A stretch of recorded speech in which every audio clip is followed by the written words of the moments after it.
Dicen que Dios es sanguinario y debemos preguntarnos, ¿lo es? Es que hay tantas referencias a la sangre, al sacrificio, a la muerte.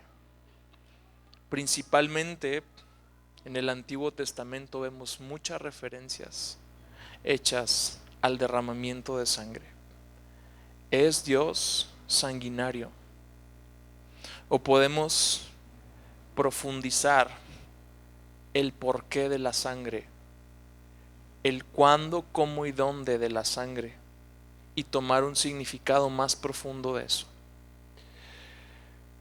Realmente la sangre está presente a lo largo y ancho de la Escritura, pero más que un Dios que tiene una sed insaciable de sangre, más que un Dios vengativo que repara su ira con sangre, la sangre es un símbolo. Ha sido y será siempre un símbolo de algo más grande, un símbolo de algo más profundo. Apenas comienza la narrativa bíblica y encontramos casi de forma inadvertida, pero ahí está el primer sacrificio. Adán y Eva caen, Adán y Eva tratan de cubrir su falta. Ellos cosen delantales de hojas para cubrir su pecado, sea por vergüenza, sea quizás tratando ilusamente de engañar a Dios y fingir que nada pasó.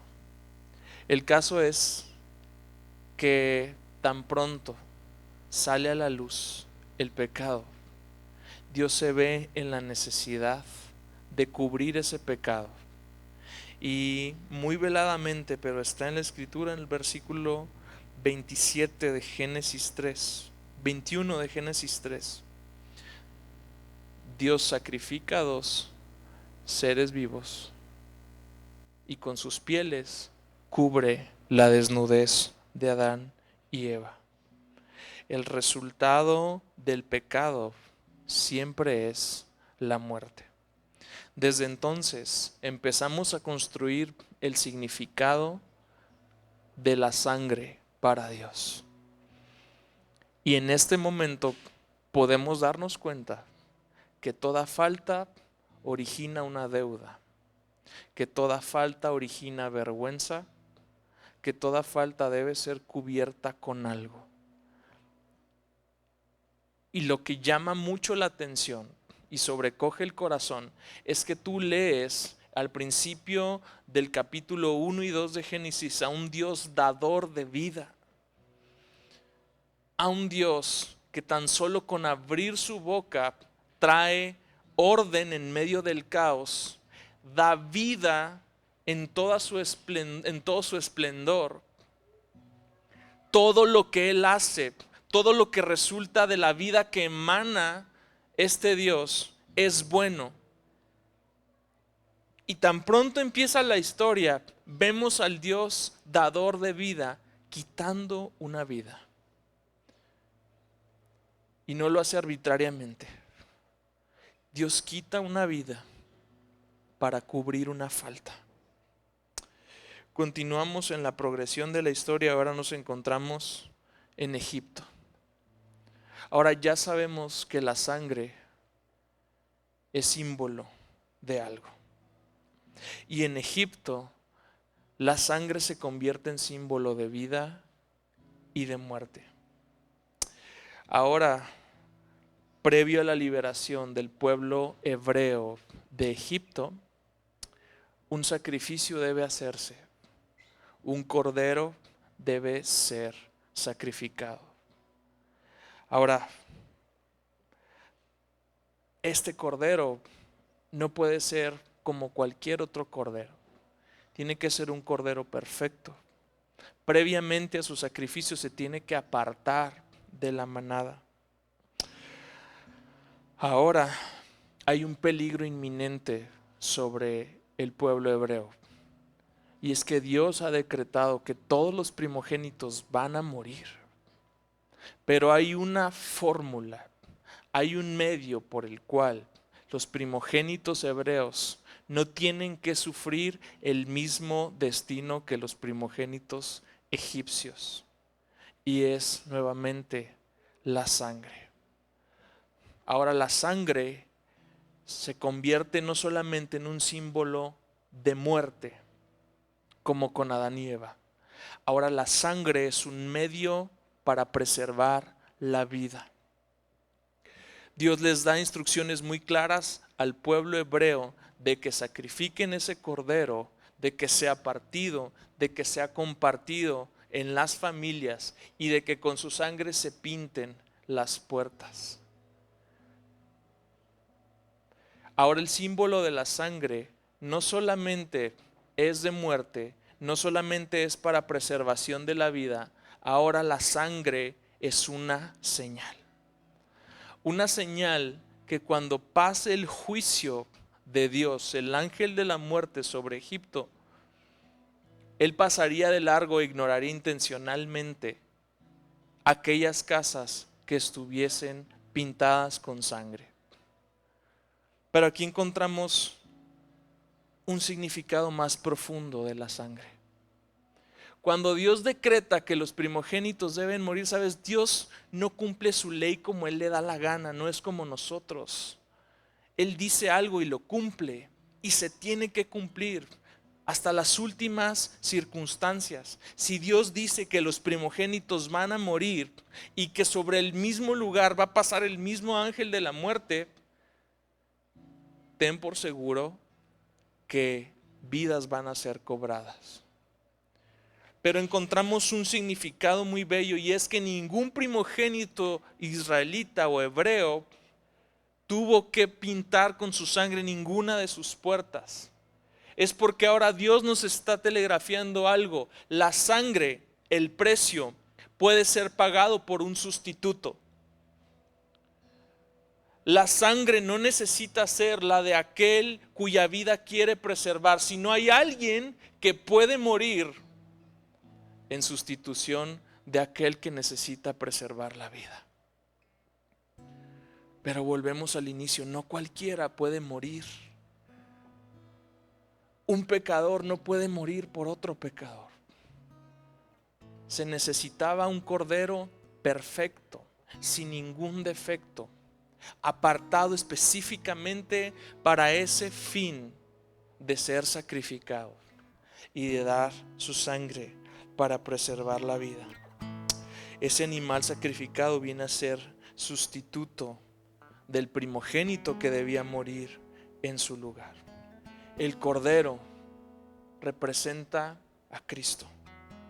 Ningún pecador puede morir por el pecado del hombre.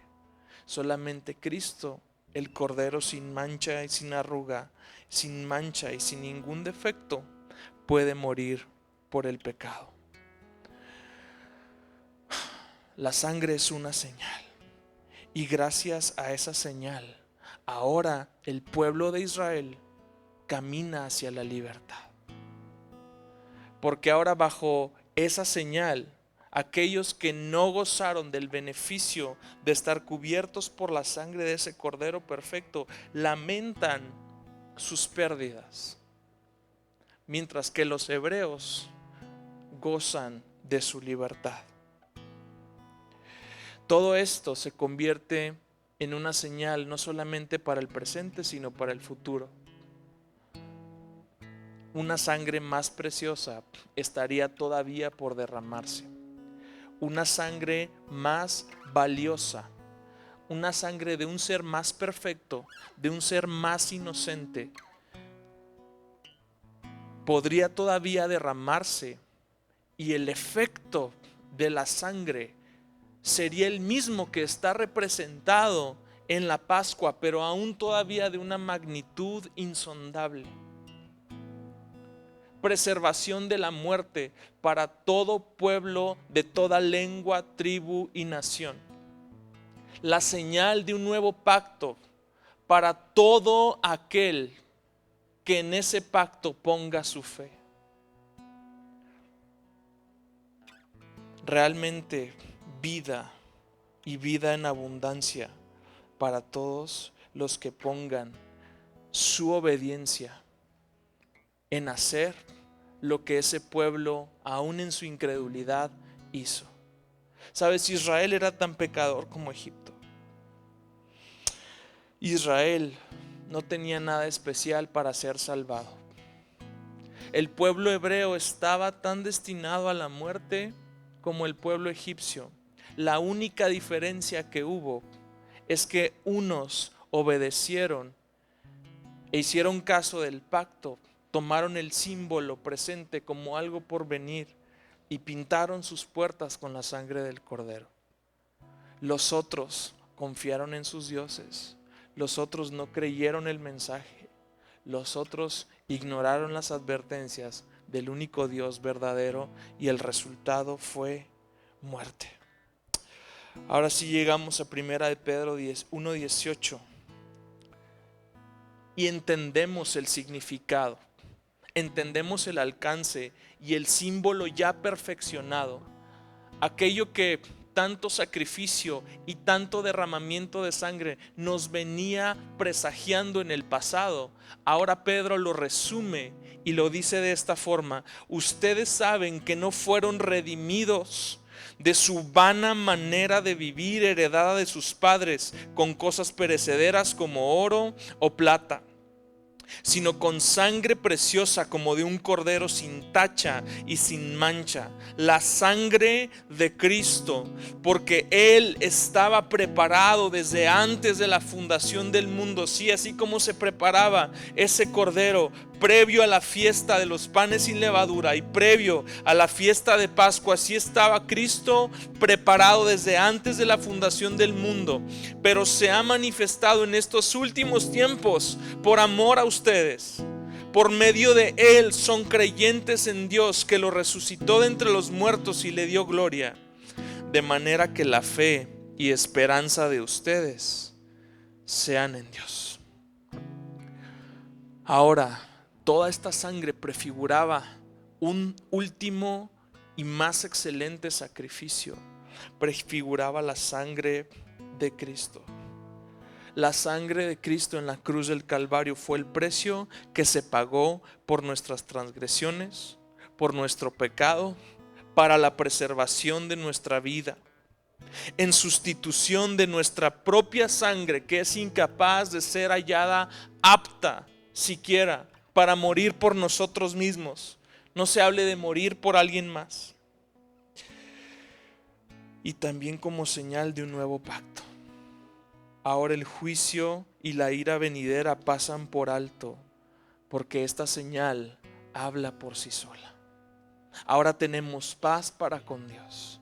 Ahora vemos al ángel de la muerte pasando por encima, sabiendo que nosotros tenemos vida eterna en Cristo. El mensaje que quiero aterrizar en esta noche es que esa sangre no ha perdido su vigencia. Sigue habiendo poder en esa sangre. Hay un poder permanente que no pierde su eficacia. ¿Poder para qué? Te estás preguntando. Poder para redimir, poder para expiar, poder para justificarnos y poder para santificarnos. Al menos en esas 4 cosas, en esas 4 áreas, seguimos viendo cómo la sangre de Cristo tiene poder para nosotros. Cómo esa sangre sigue significando algo. A ver, seguimos hablando de sangre. ¿Y por qué la sangre? ¿Y por qué la sangre? ¿Y por qué Jesús no accidentalmente se raspó con un clavo, con un trozo de madera, y derramó su sangre en el taller de su padre y simplemente fuimos todos salvos de una vez? Porque la sangre solo es símbolo de algo: la vida misma. Levítico 17:11 dice: porque la vida de la carne está en la sangre. Yo se la he dado a ustedes sobre el altar para hacer expiación por sus almas. Porque es la sangre por razón de la vida la que hace expiación.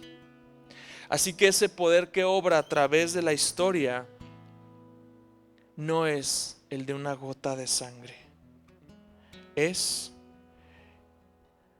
la vida misma de Cristo Jesús derramada por nosotros.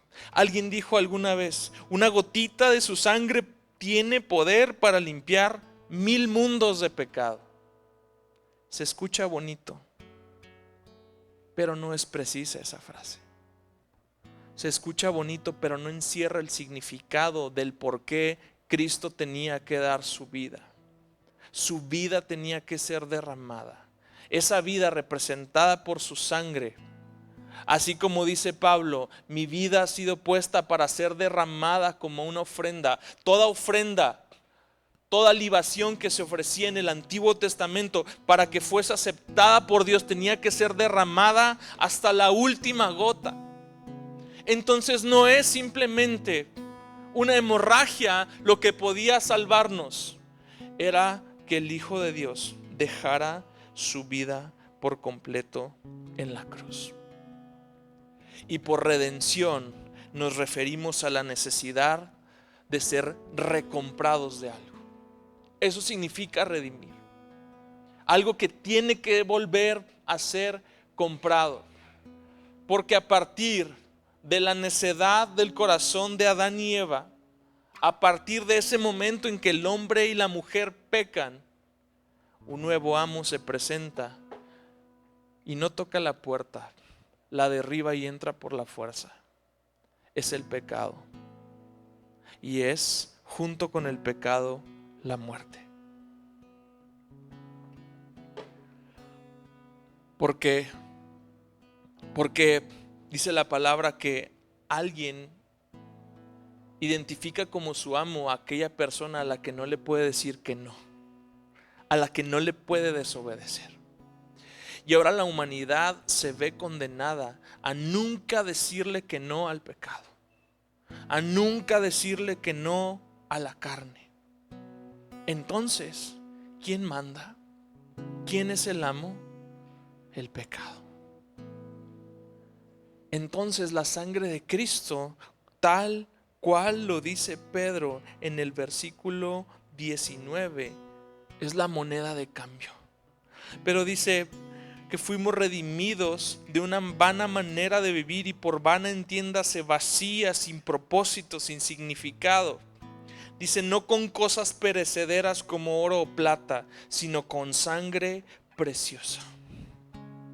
La sangre del Hijo de Dios se convierte en la moneda de cambio para que tú y yo no tengamos la obligación de decirle siempre sí a ese amo.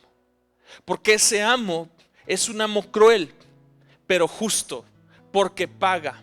Pero ese amo, el pecado, paga con muerte, muerte espiritual.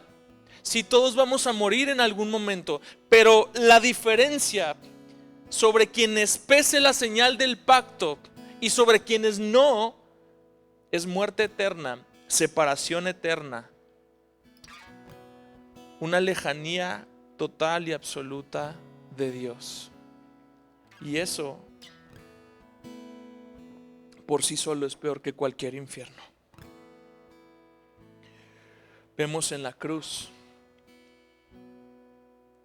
a Jesús lamentándose, más que por los clavos, más que por las espinas, más que por las laceraciones en su piel, por una sola cosa: Padre, ¿por qué me has abandonado? De las 7 palabras de la cruz, una sola de ellas es una palabra de angustia. Hay palabras de perdón, hay palabras de esperanza, pero hay una de angustia. Padre, ¿por qué me has abandonado? El Hijo en la cruz nos está telegrafiando algo. Esta es la paga del pecado. El alzar tu vista al cielo y ver un cielo cerrado. El clamar y que nadie te escuche. Un sobrecogimiento de soledad y de abandono. Esa es la paga del pecado. Esa es como luce la muerte espiritual. Pero no solamente la sangre nos redime de eso. La sangre trae expiación. La sangre de Cristo expía nuestros pecados. ¿Y qué quiere decir expiar? Lo mismo que pasó con Adán y Eva. Cubrir. En la raíz hebrea de la palabra expiar está implícita la acción de borrar algo. El mismo cincel que grabó algo lo borra, lo tacha. Cuando Dios expía nuestros pecados, los anula, los limpia, los purifica. Expiación tiene dos significados. En un sentido general, es el pago de una deuda moral, es la reparación de un daño. Una deuda moral, de acuerdo a su gravedad, tiene que ser pagada. De acuerdo a la gravedad de un delito, tú puedes dar una cantidad de dinero o tú puedes llegar a ser privado de tu libertad. En nuestro sistema de justicia no hay pena de muerte, pero una falta o una ofensa a un Dios infinito no puede ser compensada con algo menos que con la muerte de una persona. Para borrar esa falta, tú y yo no somos capaces de hacer nada al respecto. Para borrar esa falta, tú y yo necesitamos un sustituto. Y la sangre de Cristo satisface la justicia de Dios. Como en el paraíso, la sangre de aquellos animales, muy probablemente corderos, fue derramada por Dios para cubrir las pieles desnudas de Adán y Eva. Así, nuevamente, el cordero es inmolado por nuestros pecados para cubrir la desnudez y la vergüenza de nuestros pecados. Como Adán y Eva estábamos destinados a coser nuestras hojas de higuera toda la vida, a vivir en nuestros pretextos, en nuestras autojustificaciones, a vivir condenados a un sinfín de rituales para querer hacernos pasar por justos. Ninguno de ellos era suficiente. Dice Hebreos 9:22, y según la ley, casi todo ha de ser purificado con sangre, y sin derramamiento de sangre no hay perdón. De esta forma entró la muerte a causa del pecado. Sin embargo, la sangre de Cristo nos cubre hasta el día de hoy. Y ahora seguimos pecando, pero hay una diferencia. Ya no practicamos el pecado, o al menos para quienes está la señal del Cordero en su puerta, ya no podemos pecar deliberadamente. Ya no podemos hacerlo de una forma sistemática. Porque como dice 1 Juan 1:7, si andamos en la luz, como Él está en la luz, tenemos comunión los unos con los otros. Y la sangre de Jesús, su Hijo, nos limpia de todo pecado. La sangre de Jesucristo nos redime, nos expía y ahora también nos justifica. Para entender la justicia de Dios, solamente necesitamos voltear a ver la cruz. Porque ese es el castigo que merecíamos. Dios, ¿por qué no haces justicia? Porque toda justicia de Dios requiere que se pague de esa forma. La infracción a la ley de Dios se paga con sangre. El castigo brutal y violento nos muestra nada más un pequeño atisbo de cómo se ve la ira de Dios. Esa es la copa que no podía pasar por Cristo. Esa es la copa que Cristo mismo decía, no la puedo beber. ¿Quién puede beber la copa de la ira de Dios? Dios mismo, hecho carne, estaba aterrado de beber esa copa. Y vaya que beber esa copa le costó todo. Dios es 3 veces santo. Y este Dios 3 veces santo declara que el pecador como tú y como yo, viene a ser justo y aceptable por una sola razón: que alguien más estaba en la cruz y no fuimos tú y yo. Que la ira de Dios ya cayó sobre alguien más para que tú y yo no seamos objeto de su ira, sino ahora objeto de su amor, objeto de su Espíritu Santo. Y ahora el fruto del sacrificio de su Hijo amado es reconciliación. Romanos 5:9 dice: entonces mucho más, habiendo sido ahora justificados por su sangre, seremos salvos de la ira de Dios por medio de él. Porque si cuando éramos enemigos fuimos reconciliados con Dios por la muerte de su Hijo, mucho más, habiendo sido reconciliados, seremos salvos por su vida. La justificación es gratuita para nosotros. La justificación es solo por la fe, pero a él le costó todo. Ahí en la cruz fueron cubiertas las demandas de la justicia de Dios. No, como te decía antes, Dios no puede ignorar. Dios no inventa cosas. Él no inventa que de pronto un pecador se convierte en un santo solamente por un tecnicismo de su ley, solamente porque Él hace lo que le da la gana en el universo que Él gobierna. No sería justo, no sería santo. No, Dios sabe que esas demandas de su justicia tenían que ser pagadas por alguien, y ese alguien tenía que ser perfecto, tenía que derramar hasta la última gota de su sangre, tenía que dar su último aliento castigado por nuestros pecados. La sangre preciosa de Jesucristo nos redime. La sangre preciosa de Jesucristo hace expiación por nuestras faltas, nos justifica y ahora nos santifica.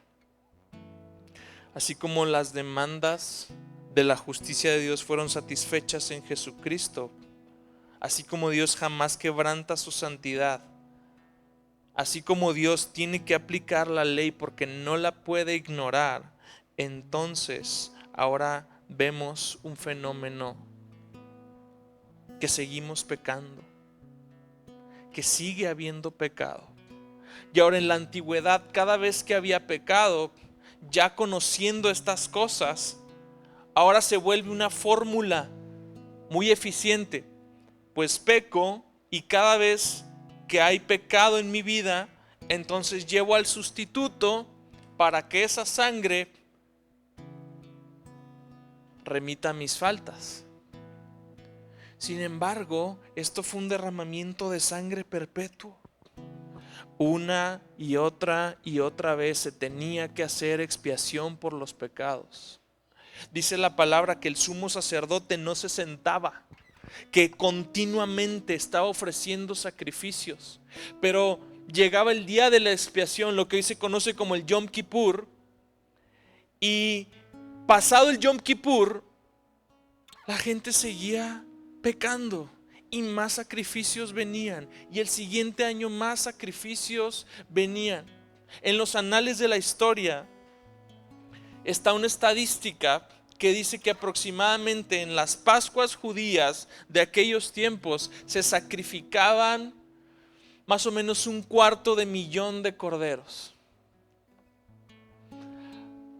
Ahora me di a la tarea de buscar cuánto tiene de sangre un cordero de un año. Bueno, los datos no fueron exactos. Dice que más o menos de 7 a 10 litros. Entonces, haz tú la matemática y date cuenta cuántos millones de litros aproximadamente recorrían un solo arroyo, porque había un solo arroyo por el cual se iba toda la sangre. Porque llegaban estas festividades y la peste de sangre subía por toda la ciudad, Pero con todo eso tú podías sentir el hedor de la sangre y saber que eso no era suficiente. Dice Hebreos 10:8, habiendo dicho anteriormente sacrificios, ofrendas y holocaustos y sacrificios por el pecado, no has querido, ni en ellos tú te has complacido. Oh, sorpresa. ¿Cómo iba a satisfacer la ira de Dios?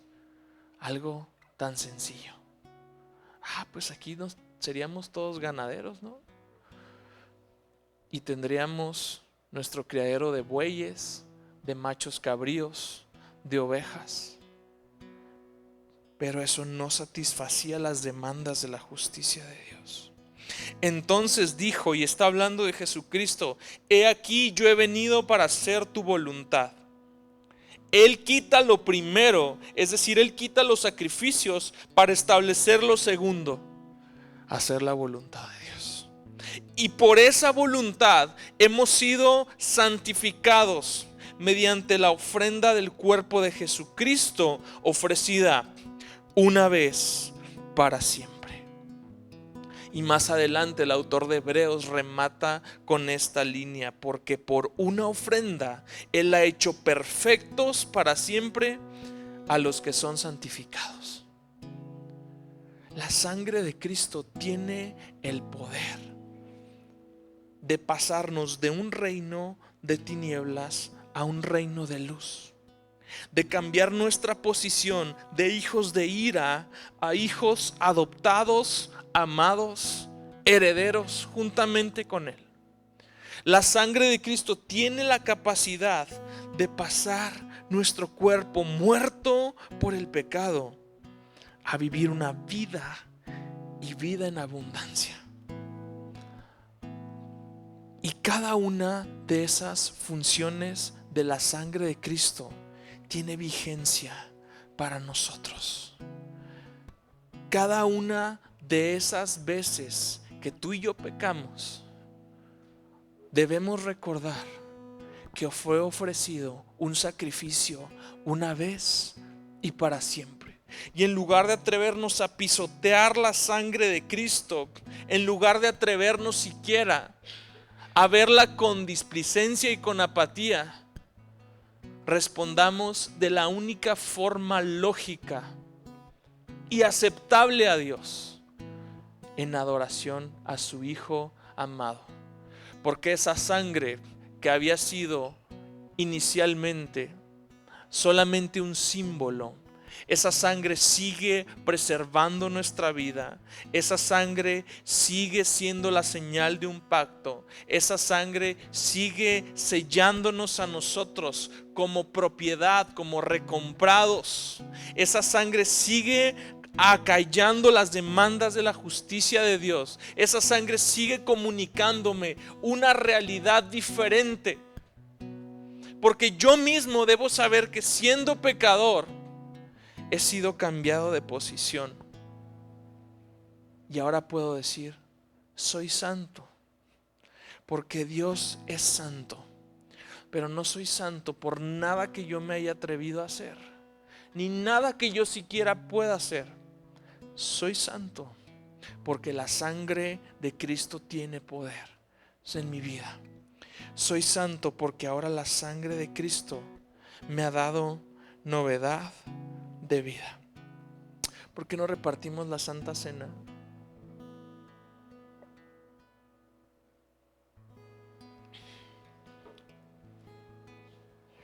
Precisamente en la Cena del Señor, Pablo escribe lo siguiente: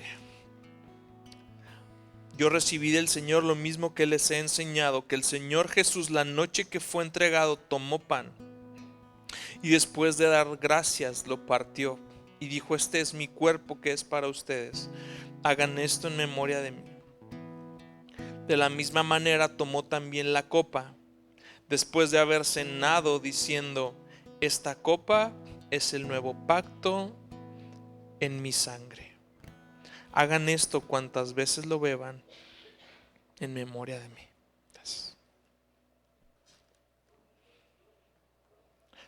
que todas las veces que coman este pan y beban esta copa, proclaman la muerte del Señor hasta que Él venga.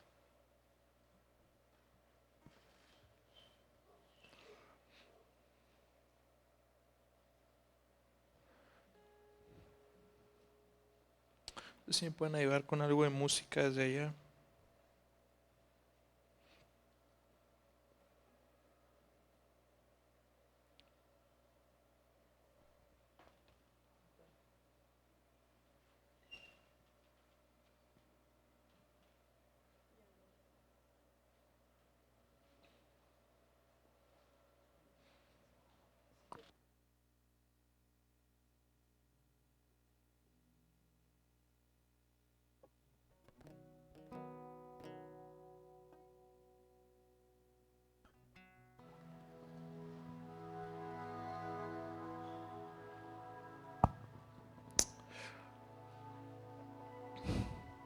¿Por qué no nos ponemos de pie?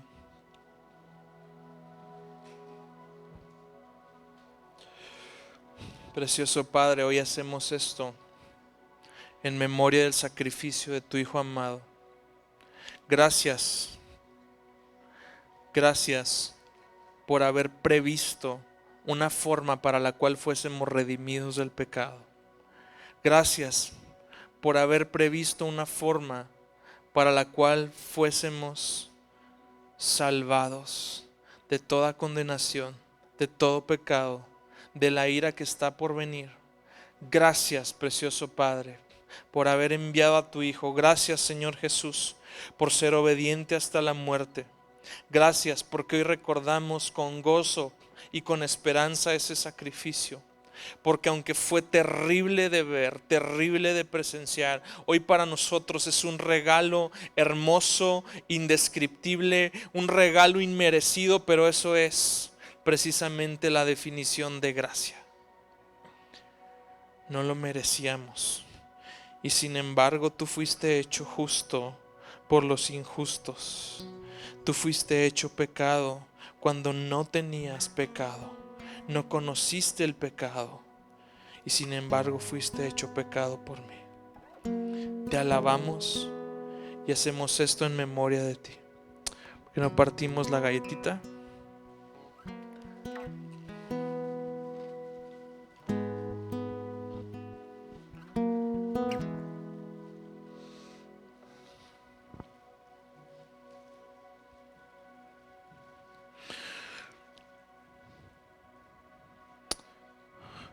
Gracias, Dios, porque tu cuerpo fue molido por nosotros.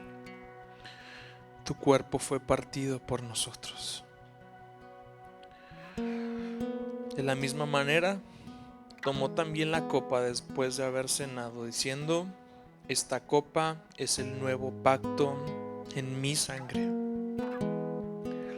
Hagan esto cuantas veces la beban en memoria de mí. Dios, esa sangre hoy ha permitido que nazcamos de nuevo. Esa sangre hoy ha propiciado que seamos beneficiarios de un nuevo pacto, un pacto de gracia.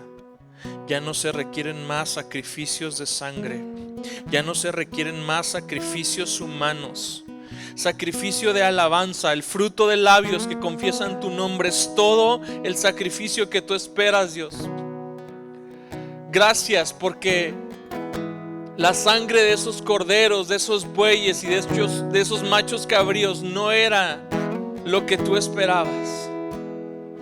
Era un solo sacrificio, una vez y para siempre, por nosotros y por todos los que en ti pongan su fe. Hoy alabamos tu nombre y te damos gracias por esta sangre del nuevo pacto, esta señal sobre la cual tenemos seguridad de vida, seguridad eterna y esperanza. En el nombre de Jesús, tomamos la copa.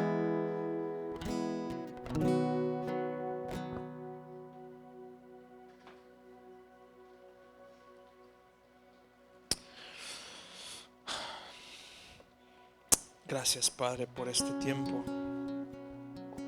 vamos a responder en adoración. Vamos a responder. ¿Por qué no le das un fuerte aplauso al Señor? Empezamos nuevamente, Dios, alabando tu nombre y exaltándote. Con nuestras palmas venimos delante de ti a entregarnos, porque tú lo diste todo, Dios. Y solo esperas de nuestra parte adoración. Recibe esta adoración, Dios.